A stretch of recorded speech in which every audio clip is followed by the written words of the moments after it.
Hi, I'm Geoff Donaker. I live here in the Bay Area, California Bay Area, and I have red-green colorblindness. Okay, so red-green colorblindness, we just sort of heard about that for the first time in the course, and we're learning a bit more about the inheritance patterns. What is red-green colorblindness? What does it mean to be red-green colorblind? Well, to me, what it means is that I often mix up colors that have red in them. And so in particular, I mix up reds and browns and sometimes browns and greens because I'm not seeing the red correctly in those. Sometimes it can even show up in the form of blues and purples. I'm sort of seeing them all as about the same, and in fact, they may look different to other people. So would it be accurate in saying it's just they kind of look like darker colors, or is it something about the shade maybe? I'm not really sure. I think that the way to think about it, for me, is that sometimes what you may be seeing as the red in a particular orange, for instance, to me, I'm not seeing the red the same way you are. So I'm seeing it maybe like a dark yellow. And so I certainly see the world in a vibrant, colorful way, and it's not like black and white or anything like that. I just see it differently than everybody else who doesn't see it in red-green color. It's such a great, literal and metaphorical statement. I think a lot of people do go through life thinking, the assumption, this is the color vision, this is the vision I have, but not everybody literally sees the world in the same spectrum. That's right. When did you first know that you had red-green color blindness? I don't really remember. It was when I was a really young child. My uncle had been red-green colorblind, and then actually my mom's uncle as well. So I think I inherited it from her side. And so when I was a little kid, she recognized that I might be colorblind, or I had this propensity. And so she had me tested at one of the eye doctors with looking at those little bubble charts with colors that you may remember having taken at some point. Sure. And for anybody who may not be familiar with those, what can you describe that bubble chart a little more? Sure, it's basically a lot of little dots, and those dots typically show some sort of a picture or character or letter that a red-green colorblind person may not be able to pick out the particular picture or letter that everybody else, it pops out. So for instance, back to my yellow-orange analogy, you may have two different shades of orange in there that to you look really obviously different, and to me look actually about the same. So I'm not seeing that letter that's popping out of the picture, and you are. There are actually other versions that go the other way, where it looks really stark to the red-green colorblind person, and to the not red-green colorblind person, it actually looks camouflaged. Okay. And so those tests make it pretty easy for the eye doctors to pick out who's colorblind and who's not. So you were very young when I guess your mother found this out. That's right. And did it? Did it cause any issue? It was like, okay, we knew this was a possibility, and now what kind of, if anything, was there to do at that point? Not really much. As I say, her brother and uncle had it, and so she was sort of aware of it, and it's useful to know that you see the world in different colors than everybody else, just so you can be prepared. And obviously that's something I just am aware of today too, so that I don't say this is definitely purple to people if I realize it might actually be blue, and others are seeing it as blue. Nice. It does bring that interesting perspective, the fact that you put it in that context of you don't want to speak with certainty that this is this color, because you're like, it may not be right, but what is quote unquote right is just what the majority of other people see. You could argue that if more people saw the spectrum as a red-green color blind person the way we describe that, then that would be purple, I guess. Agreed. So as you've grown up, and even now as an adult, how does red-green colorblindness affect your daily life? What kind of special, if anything, sort of interactions do you have to go through to accommodate? Not much. When I clothes shop, online certainly helps these days because the colors are all labeled.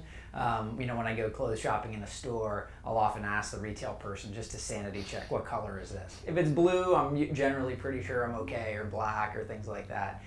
But if I'm getting something that's in the green spectrum, I'll want a sanity check that it's what I think it is, and it's not some version of orange or something that people are going to comment on. So that's one way. Another way is just periodically things that look camouflaged to me won't be camouflaged to other people. So for instance, my kids the other day were playing with an orange ball in the yard, and to me, when it dropped in the grass, it was almost camouflaged in the grass. And they thought that was the funniest thing in the world, because to them this orange is just totally popping off the lawn. Right. So you would actually have to sort of keep track of where it is to... A little bit. You know, Yeah. again, if it's right by me, of course I could see it. But Sure, if it's, of course. on the other side of the lawn or something. I want to back up a little bit and talk about generalities. I mean, just as you, as Geoff Donaker, what are your kind of hobbies? What kind of things do you do for fun in general? Well, I've got young kids who are pretty into sports at this point, and you know, certainly helping them with school and their sports. They like to play baseball and soccer, and just generally run around like little boys do. So, other than work, what I tend to do with my spare time is, you know, kind of hang out with my family and run around playing sports with them and do things like that. Yeah, I've heard that kids can be a full-time job, but full-time play job too. Indeed, it's a little of both. You know, labor of love. Were you? Did you have to get your? You said you have two sons. Were you worried about having red green color blindness too at all? We didn't really think about it. I had always assumed, based on our family history, that had come through my mom's side of the family, and as a result, given my wife doesn't have any history of color blindness on her side of the family, we sort of assumed that our kids would not be colorblind, and then they haven't been. They haven't, you know, indicated any color blindness, and so we haven't bothered to follow up. Yeah. Sure. You know, we've talked about a lot of other traits in our course, like lactose intolerance, some traits that just sort of, you know, are everyday, but people may interact with differently. Some people assume, you know, everyone may be lactose tolerant, or that everyone can see, you know, all colors the way they do in certain ways. Do people in general, friends, strangers, respond to news of someone being, hey guys, can you wait a second? I'm not sure about this. How do people respond to this particular trait of red-green color blindness?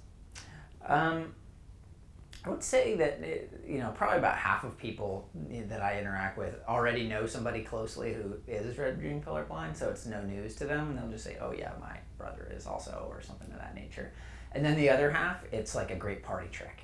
So the first time they hear that you're red-green colorblind, what they want to do is walk around the room going, what color's this? What color's this? What color's this? You know, which is fun for about 30 seconds or so. And then you're kind of ready to move on.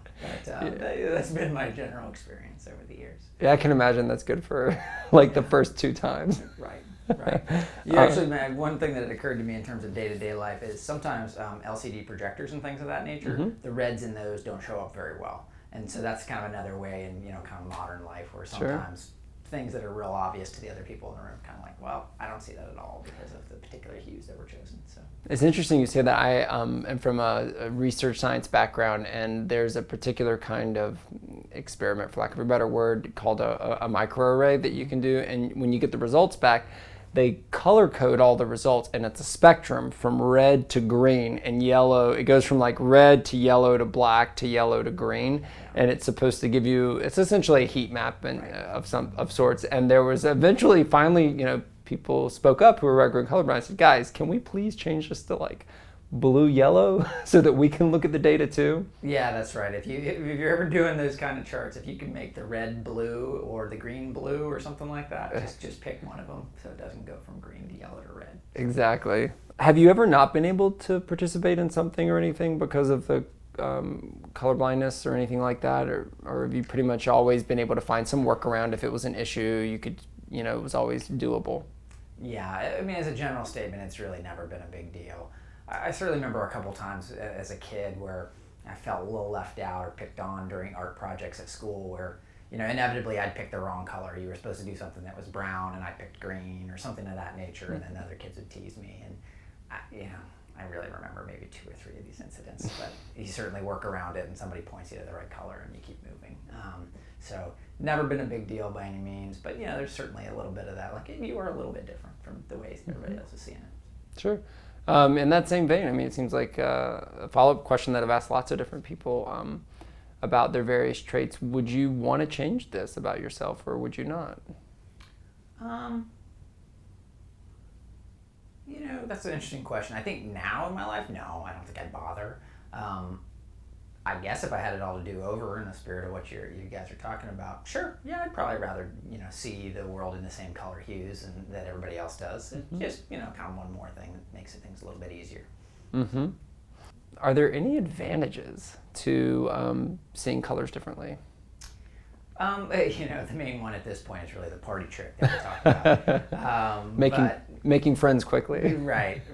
But ostensibly in an earlier time, because there are some forms of camouflage that look like camouflage to the normal folk, but don't to me. Ostensibly during World War II and kind of previous era, red-green colorblind people could be pilots because they could actually spot the camouflage from the Army troops much more easily than a typical person's eyesight could.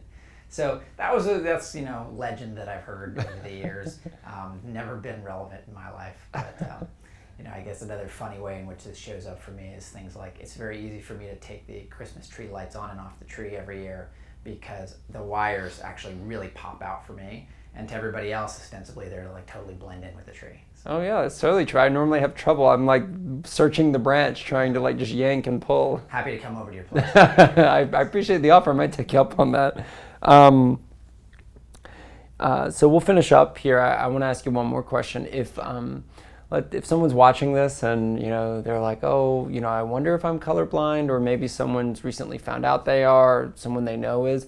What advice would you give to somebody who may have recently found out that they are red-green colorblind? And of course, there are other kinds of colorblindness too. What advice would you give to them? I guess first point would simply be it's not that big a deal. So roll with it and enjoy the fact that you're seeing the world in a slightly different color hue than everybody else is.